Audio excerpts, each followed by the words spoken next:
Minister, I just want to raise the points that I raised during the second stage speech earlier on in relation to seeking clarification on a number of points in this scheme. And undoubtedly, the scheme has many positive attributes, and I think your intention is good in terms of maintaining the link between employer and employee and encouraging employers to keep, where possible, their employees on their books, so to speak. But there are a number of concerns, and other deputies have highlighted them.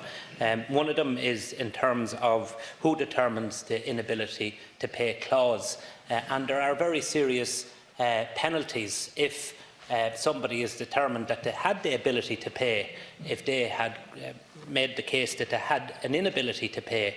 And I think there is a worry there, and where there is a worry, there is a chance that some companies will opt to temporarily lay off the staff, and they would benefit from the €350 a week COVID payment. I also raised the question earlier on today in relation to if some of our SMEs had a small residual liability with revenue. I am told that because of that they are prohibited from participating in the scheme. I don't think that would be fair either, and again, if it was the case, we would run the risk of putting more people on the COVID-19 payment through social protection.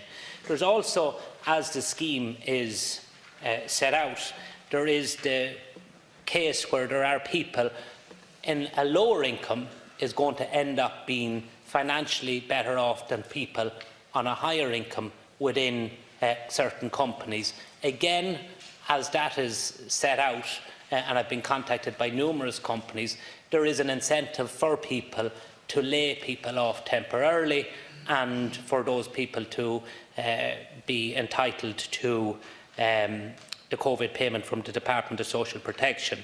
And finally, Deputy O'Donnell made the point in relation to the possibility of a liability, while the revenue guideline says it's not liable now, but it does actually stipulate that at the end of the year a review could be carried out and there could potentially be a liability at the end of the year.